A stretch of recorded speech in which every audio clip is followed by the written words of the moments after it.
কোন কোটাকার কাজ করে এলা মনে মনে কই এমন খুব জ্ঞানী রে ঠিক করে ব্যবসাটা অল্প হইলেও বেশি বরকত দিয়া দেয় কে কারণ কি হে হালতের মধ্যে ফিট জুড়ে বলেন ঠিক কিনা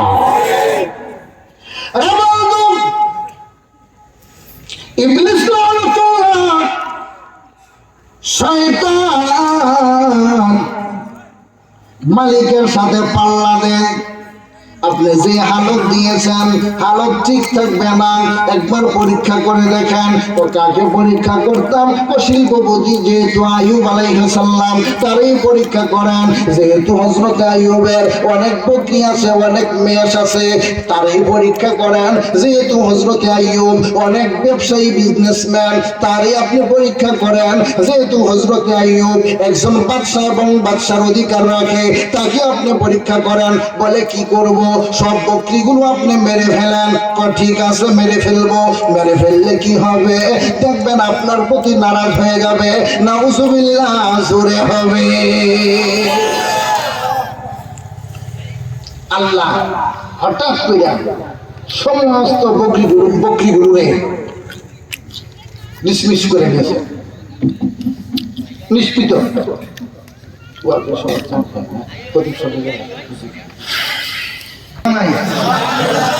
আমরা যদি দান রোপণ করি জ্বালাবেন নাই আর যদি মাজন সাহেব ওই হেরাবাড়ির সাগিটা জ্বালা খেত ব্যস্ত তুই কিতা করছিলে ছাগল রান্না করতে পারলে না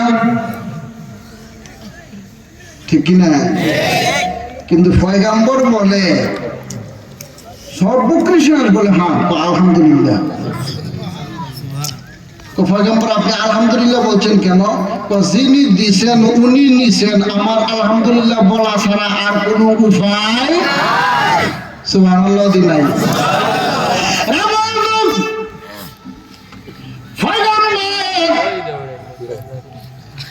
শিল্পপতি ছিলেন সমস্ত শিল্পপতি ছিনায়া নিলেন বিবিকে এসে বলে বিবি গো পুরুষের দিকটা গেল বিবিকে এসে বলে বিবি গো বিবি বলতে ওনার স্ত্রীকে বলে ও গো স্ত্রী আমার সমস্ত শিল্পপতিত্ব মালিক ছিনিয়ে নিয়েছে ওই জন্য কি ভেবেছেন বলে কিচ্ছু বলি নাই আমি শুকর আদায় করেছি তুমি কি বলবা আমিও পড়ে নিলাম আলহামদুলিল্লাহ জুড়ে বলুন সুবহানাল্লাহ ব্যবসার মধ্যে যদি 1000 টাকা লস ঘুমানা ঠিক কি নামাজে যাইতো আজান দে পয়সা পাইও নামাজ দিলা হুজুর কইলেন না আজকে 1000 টাকা পয়সা দিছি উনি যদি বলতো আল্লাহ মার খাইলে খাইছি তুমিও তো মার খাওয়াইছো 1000 তো মার খাওয়াইছি আবার এই 1000 কান্দা দইরা ঘুরাইয়া বরকত দিয়া তুমি 10,000 আমারে বানাই দিতে পারো এটা আমার দৃঢ় বিশ্বাস চিৎকার দিয়ে বলেন ঠিক কি না মালিক বলে না বান্দা বান্দি এই বিশ্বাস নিয়া এই চেতনা নিয়া এই প্রেম নিয়া তুমি যখন আমি আল্লাহর দরবারে নৈকট্য লাভের জন্য শুকর জ্ঞাপন করবে আমি তোমার নিয়ামত আরো বাড়ায় দিব আরো বাড়ায় দিব আরো বাড়ায় দিব বলুন ঠিক কি না কোনো সন্দেহ আছে পয়গম্বর কো আমি আলহামদুলিল্লাহ কইছি বিবি কো আমিও কইলাম আলহামদুলিল্লাহ শয়তান যে ফাল্লা নিছিল হে কি বলে না জ্বলে হে কি করে বলে না জ্বলে জ্বলে তোমার কেন জ্বলে পয়গম্বর হযরত আইয়ুব আলাইহিস সালামকে এই হালতের মধ্যে থাকে কিনা ইবলিসকে দেখানোর জন্য শয়তানকে দেখানোর জন্য সারা জাহানকে দেখানোর জন্য সারা জাহানের জাতিকে দেখানোর জন্য সমস্ত সৃষ্টিকুলকে দেখানোর জন্য সমস্ত নারী পুরুষকে দেখানোর জন্য সমস্ত স্বামী স্ত্রীকে দেখানোর জন্য সমস্ত ভাই বোনকে দেখানোর জন্য সমস্ত ছেলে মেয়েকে দেখানোর জন্য বাপ এবং তার স্ত্রীকে দেখানোর জন্য আমার আল্লাহ পয়গম্বর আইয়ুব আলাইহিস সালামের মধ্যে বিবি ছিলেন, কিন্তু ওনার একজন না দুইজন না, বিবি ছিলেন একাধিক, একের অধিক। কিন্তু দেখা যায় এমন যখন হয়ে গেল, বিজনেসম্যান নিষ্পিত হয়ে গেল, শিল্পপতিত্ব নিষ্পিত হয়ে গেল, বকরি টকরি সব নিষ্পিত হয়ে গেল, একে একে দেখা যায় বিবিগণ আস্তে আস্তে শুধু তার কাছ থেকে দূরে যায়। সুবহানাল্লাহ নাই?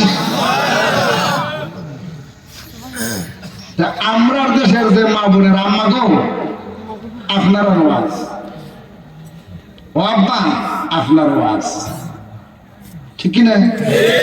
কেন হিন্দু মুসলমান খ্রিস্টান ইহুদি নাসারা কোনো ভেদাভেদ? মানবা ফল পাইবা, মানতা না বিষ খাইবা, কর্ম করবা ফল পাইবা, কর্ম করতো না ধর্ম হইবা, ধর্ম হইয়া কবরে যাইবা পরে হেইদা, ঠিক কিনা? কর্ম করো, তুমি ভাবো তুমি মানুষ কিনা, তুমি ভাবো তুমি মানব কিনা। কারণ তুমি খাদ্য আর বলো ওই আমি যেদিকে হযরত আইয়ুব আলাইহিস সালাম সব হারায়া ফেললেন, এরপরেও দেখা যায় দাঁড়ায় থাকলে মাওলারে স্মরণ করে, শিল্পপতিত্ব বিনষ্ট হয়ে গেল, এরপরেও শুকর আদায় করে, ব্যবসা বিজনেসম্যান শেষ হয়ে গেল, এরপরেও শুকর আদায় করে, বকরি টকরি সব নিষ্পিত হয়ে গেল, এরপরেও মাওলাকে স্মরণ করে, বিবিও স্মরণ করে, কিন্তু দেখা যায় শুধু রাহমা বিবি ওই বেশি বেশি স্মরণ করে, স্বামীর সাথে উনি অনেক কাজে সাথ দেন। হঠাৎ করে রে দেখা যায় আমার আল্লাহ হযরতে আইয়ুব পয়গম্বরকে এমন একটা পরীক্ষা দিলেন, আস্তে আস্তে আস্তে আস্তে আস্তে আস্তে করে রে ওনার শরীরের মধ্যে কেন জানি পছন্দ রে, জোরে বলি আল্লাহু আকবার। অঙ্গ প্রত্যঙ্গগুলো আস্তে আস্তে করে পয়সা যা পছন্দ নেই, এগুলো দুর্গন্ধ করে। কি পরীক্ষা! সুবহানাল্লাহ। পয়গম্বর হযরত আইয়ুব আলাইহিস সালাম মাওলার দরবারে প্রার্থনা করে, যখন পছন্দ রে ফেলল, পাড়া প্রতিবেশী হেঁটে যদি যায় দুর্গন্ধ যখন ছড়ায়, বলে ও পয়গম্বর এই দুর্গন্ধ বিষাক্ত দুর্গন্ধ, বিষাক্ত দুর্গন্ধ মাত্র এরিয়ার মধ্যে ভাইরাস জন্ম দিবে, রোগ তৈরি করবে, তুমি এই এরিয়া ছেড়ে যাও। বিবিগণ যারা ছিলেন ওনারা চলে গেলেন, কিন্তু বিবি রাহমা ও পর্দানিশী আম্মারা, আপনারা যারা রহিমা বিবি হিসেবে চিনেন গোমা, ওই বিবি রহিমা পয়গম্বর হযরতে আইয়ুবকে ছাড়িয়া যায় না, পায়ের নিচে বসে বসে গুনগুন করে আমি আমার মালিকের দরবারে কান্না করে, জুড়ে বলি মারহাবা। একদিন নয় দুই দিন নয়, শুধু হাতে নয় পায়ে নয়, পয়গম্বরের মাথার তালু থেকে পায়ের তালু পর্যন্ত সর্বাঙ্গে পছন্দ হয়ে ফেললেন, অতি দুর্গন্ধ করে স্বামী স্ত্রীকে বের করে দিলেন। লোকজন সওয়াল করে, রহিমা গো তুমি কেন এখনো তোমার এই স্বামীর ঘরে রইলা? অন্যরা যেমন ভাবে চলে গেল তুমিও চলে যাও। বিবি রাহমা ডাক দিয়ে বলে, জগৎবাসী এ কথা বলো না, আমি আমার স্বামীর খেদমত করে করে কবর পর্যন্ত যেতে চাই, জুড়ে বলুন মারহাবা। ও আম্মা, আজকে যদি আপনার স্বামীর রুজি 100 টাকা কম হয়, আপনি নাখুশ হইেন না, আপনি উনার প্রতি নারাজ হইেন না, আপনি শুকরিয়া আদায় করেন। আপনি 500 রুজি করলে যেমন খুশি হন, 100 রুজি করলে আপনি তেমন খুশি হইবেন। দেখবেন আপনার ঘর গরিব থাকবে না, কেমনে ধনী হইব আপনি নিজেও কইতে পারতেন না, জুড়ে বলেন ঠিক কিনা?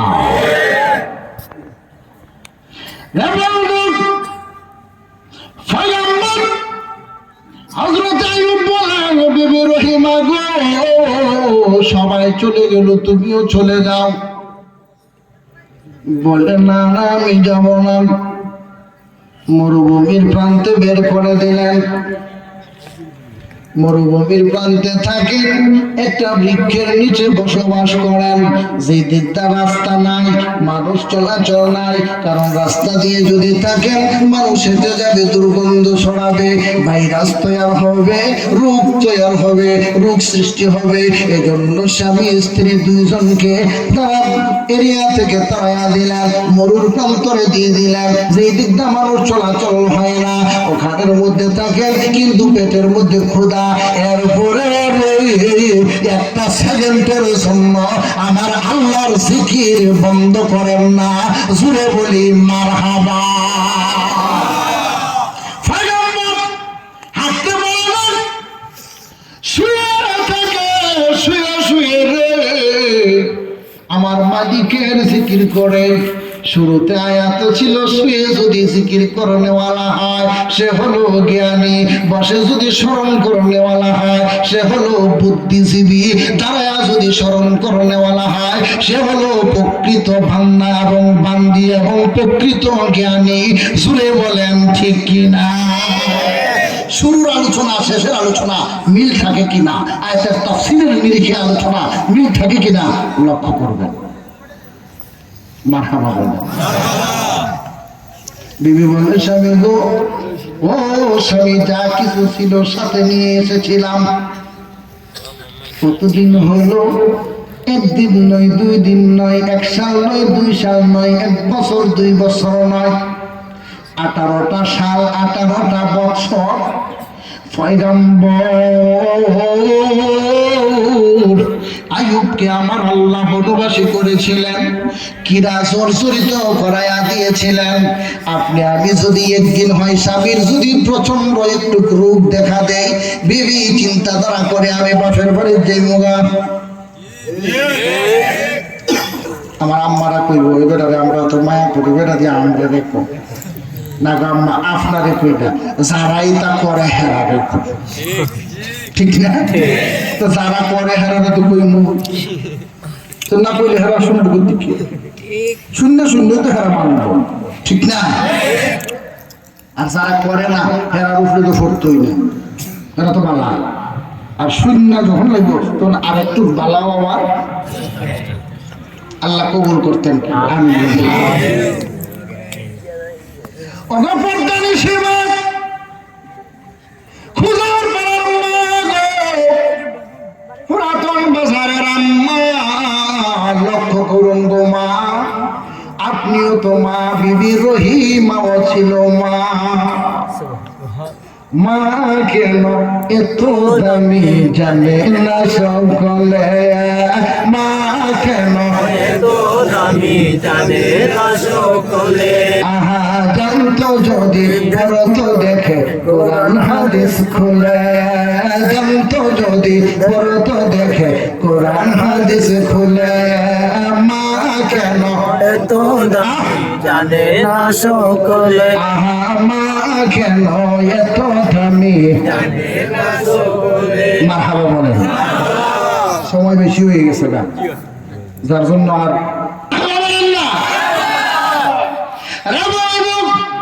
ওয়াজ মনে আছে নি?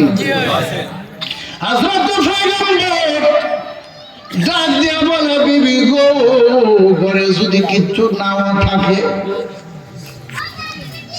আল্লাহর জিকির করো, জিকিরের সুদায় ক্ষুধা মিটে যাবে। প্রাণ করো অমর সুদায় তোর মিটে যাবে বাবার ক্ষুধা। ওরে জিন্দা থাকতে দেখে দয়াল নবীলে, হায়রে জিন্দা থাকতে দেখে দয়াল নবীলে। মাওলার নাম জপন করো অন্তরে, মুমিন মাওলার নাম জপন করো অন্তরে। তোমার ভয় থাকবে না দেখো কবরে, হায়রে ভয়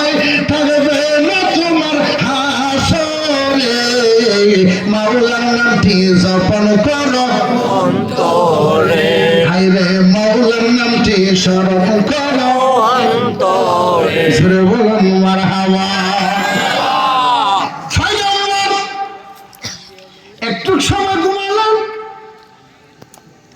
বিবি এবং পয়গম্বরের কাছে খাবার নাই। স্বামীকে ঘুম পাড়াইয়া বিবি গেলেন পাড়ার মধ্যে, অন্যান্য বস্তির মধ্যে গেলেন, বাড়ির মধ্যে গেলেন, রান্না করে দিবেন। একজন পয়গম্বরের স্ত্রী অন্যজনের বাসায় গিয়া রান্না করবেন, কত বড় কথা। কারণ কি রে বন্ধু, কেউ জায়গা দেয় না, কারণ কি দুর্গন্ধ কেউ কাছে নেয় না, কারণ কি অঙ্গ প্রত্যঙ্গ পচে গেল কেউ তার কাছে ঠাঁই দেয় না। এর কারণ কি রে বাবা, তুমি সর্বক্ষণ তোমার স্বামীর খেদমত করো, তুমি সর্বক্ষণ তুমি পশালতা হাতাও, সর্বক্ষণ তুমি তার সেবার মধ্যে নিয়োজিত থাকো, পছন্দ আক্রান্ত মধ্যে তুমি মেডিসিন লাগায়া দাও, গাছের রস তুমি লাগায়া দাও, তাহলে তুমিও তো ইহা শুইছ, ইহার মধ্যে স্পষ্ট করেছ তুমি যখন আমার ঘরের মধ্যে রান্না করবা আমারও এই রূপ হইতে পারে, রূপ দেওয়ার মালিককে আল্লাহ। তোমার হইছে এর লেগে যে আমার হইব, তুমি আমার ঘর আইয়ে না, এটা কোন ধর্মের কালচার নাই। বিবি রহিমা কান্দে, রে নগরবাসী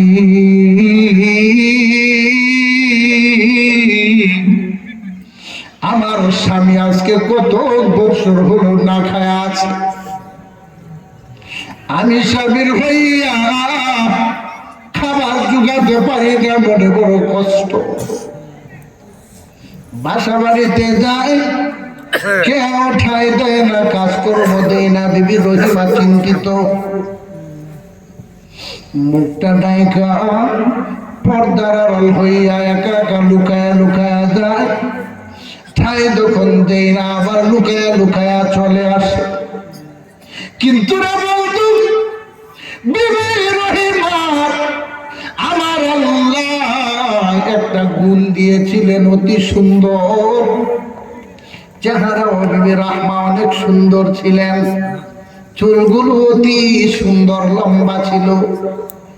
কিতাবের মধ্যে উল্লেখ করেছেন চুলগুলো সাগরের ঢেউ যেমন ভাবে খেলে, বিবি রহমার চুলগুলো এইভাবে ঢেউ খেলতো।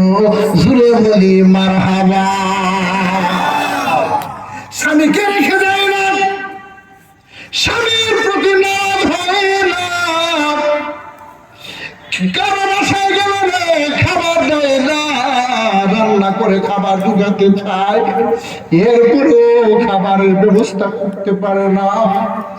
বিবি রহিমা চিন্তা করলে আমার বিবি কোথায় গেল খুঁজে পাই না। বিবি রহিমা চিন্তা করলেন যেহেতু কেউ খাবার দেয় না, আমার মাথার চুল কাটিয়া বিক্রি করে আমার স্বামীর জন্য খাবার আনবো। কত বড় কথা। ওমা তুমি স্বামীর প্রতি নারাজ হয়ে রাগ করে চলে যাও, আর উনিও না, উনি চুল বিক্রি কইরা স্বামীর জন্য খাবারের ব্যবস্থা করতে যায়। সুবহানাল্লাহ। কিন্তু মালিক বলেন ইবলিস, তাকায় দেখো তুমি বলেছিলে সব বিনষ্ট করে দিলে, পয়গম্বর আমার স্মরণ ভুলে যাবে, কিন্তু এখনো ভুলে অঙ্গ প্রত্যঙ্গে কিনা জর্জরিত করে দিলাম। শেষ পর্যন্ত রে হযরতে আইয়ুব আলাইহিস সালামের জিহ্বার মধ্যে ধরতে ধরতে ধরতে ধরতে কিরা ধরে ফেললো। বৎসর গেল 18। জুড়ে বলেন কত? কয় সাল? 18 সাল। আল্লাহু আকবার। জিহ্বা গিয়া কিরা ধরে ফেলছে। বলে বিবি গো, এত বছর যাবত আমি অভিযোগ দিছি না, কিন্তু আমি আজকে অভিযোগ করতে হবে। সুবহানাল্লাহ। বিবি বলে কি অভিযোগ? আমি তো তোমার রেখে যাচ্ছি না। না, তোমার জন্য না। তো তাহলে আমি আমার মালিকরে ডাকতে গেলে সমস্যা হয়, কারণ আমার জিহ্বার মধ্যে পোকা ধরে ফেলেছে, তার রিজিক এখানে রাখছে। এখন মালিক তার রিজিক দিছে আমার জিহ্বা, আমি তারে ফেলে দিব কেমনে? আর জোরে চিন্তা করছেন বিষয়টা? মালিক ওই পোকার রিজিক রাখছে আমার জিহ্বা, আমি তাকে ফেলবো কিভাবে? এজন্য আমার অভিযোগ। রাত্র গভীর হয়েছে, পূর্ণিমার চন্দ্র উদয় হয়েছে, পয়গাম্বর মালিকের দরবারে ডাকতেছে। সুবহানাল্লাহ। এক বছর, প্রভু 2 বছর 18টা সাল আমাকে খাওয়ালেন, আমার কোনো আপত্তি নাই। মাথার তালু থেকে গো পায়ের তালু পর্যন্ত পোকা আমাকে খাইলো, জর্জরিত করে ফেললো, এখনো খানার মধ্যে রয়েছে, আমার কোনো আপত্তি নাই, কারণ আমার অঙ্গ প্রত্যঙ্গে তার রিজিক ছিল, সে তার খাবার খেয়েছে। আজকে গো মালিক অভিযোগ না করে আমি পারছি না। ও পয়গম্বর, কি তোমার অভিযোগ? শোনো, আমি যে জিহ্বা দিয়া তোমাকে ডাকি, তোমাকে স্মরণ করি, তোমার নাম জপন করি, ওই জিহ্বার মধ্যে ফুকা যদি দাও, আমি কেমনে তোমারে ডাকবো? অনুমতি নেওয়ার জন্য অভিযোগ করেছি। শুনে বলি মারহাবা। পয়গম্বর কয়, ইবলিস এখন দেখ আমার পয়গম্বর কি কয়। হে আমারে স্মরণ করতে পারতো না, ডাকতে পারতো না, জপন করতে পারতো না, পোকা যদি জিহ্বার মধ্যে থাকে, এজন্য বলে অঙ্গ প্রত্যঙ্গ সব খাওয়াইতো, আরো খাওয়াও, আমার কোনো আপত্তি। তবে আমার জিহ্বা দিলে আমি তোমারে ডাকতে পারতাম না, কারণ তুমি বলছো কিয়ামা ওয়া কুউদা ওয়া আলা জুনুবিহিম, দাঁড়ায়া হোক, বসে হোক, শুয়ে হোক, তোমার আমি ডাকতাম, কারণ আমি জানি যদি তোমারে ডাকি তাহলে আমি সাকসেসফুল, আর যদি না ডাকতে পারি তাহলে আমার অবস্থা কাহিল হয়ে যাবে। এজন্য মালিক, তুমি আমার জিহ্বায় ফুঁকা না দিয়া আমার অঙ্গ প্রত্যঙ্গ টুকরো টুকরো করে দিয়ে আরো কিছু করে ফেলো, আমার কোনো আপত্তি নাই, কিন্তু জিহ্বা দিও না। এর মানে হলো জিহ্বা যদি দাও আমি তোমাকে ডাকতে পারবো না, আমি তোমাকে যদি ডাকতে না পারি আমি বাঁচতে চাই না। সুবহানাল্লাহ জোরে হবে। কত বড় কথা!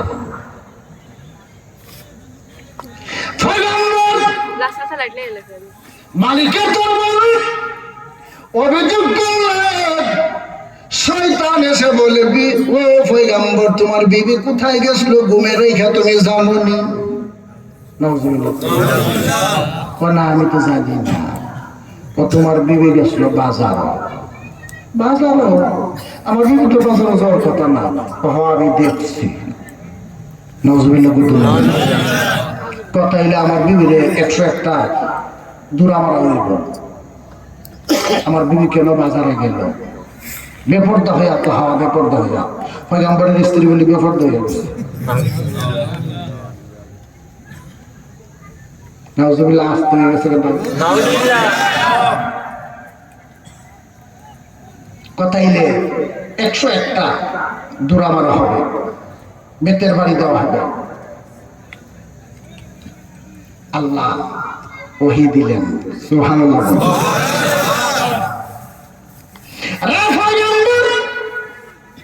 না, বেতের বাড়ি দিতে হবে না, তোমার বিবি যেই কাজ করেছে ওই কাজের জন্য আমার আরশে আসীম খুশি হইয়া কম্পন সৃষ্টি হয়ে গিয়েছে। ও নারীরা শুনে রাখো, ও মারা শুনে রাখো, ও বোনেরা শুনে রাখো, তোমার চুল তুমি বেপর্দা পুরুষকে দেখাইবা না। আম্মা গো, বেপর্দা হয়ে তুমি রাস্তায় যাইবা না, বেপর্দা হয়ে বাজারের মধ্যে যাইবা না। তোমার চুল যেন কাক শুকুনে না দেখতে পারে, তোমার চুলের এত দাম। ও গো মা, চুল আশ্রয় যতই সেতই ফেলাইবা না। তোমার চুল যেন পর পুরুষের না পারায়, তোমার চুল যেন কাক শুকুনে না ঠুকরায়। সুবহানাল্লাহ। এর কারণ হলো গো আম্মা, বিবি রহিমার প্রতি মালিক খুশি হয়েছে চুলের প্রতি স্বামীর প্রেম দেখা। এত আদর কইরা যত্ন কইরা পর্দার ভিতরে রেখা রেখা বিবি রহিমা এই চুলগুলো লালন পালন করেছে, চুলগুলোর যত্ন নিয়েছে। কিন্তু এখন স্বামীর প্রেমিক হইয়া চুলগুলো কেটে বাজারে বিক্রি নেওয়ার করার জন্য চলে গিয়েছিল। এই তার প্রেম দেখা আমি আল্লাহ রহিমাকে উল্টা বেরেক মারায়া আমি তার উল্টা বাড়িতে পাঠাই দিয়েছি। এর মানে হলো আমি আল্লাহ রহিমা তার স্বামীর প্রতি প্রেম দেখা আমি খুশি হয়ে গেছি। জুড়ে বলি মারহাবা। কেন এত ভালো লাগে আমার মোর নবীর নাম, আরো ভালো লাগে নবীর দরুদ সালাম।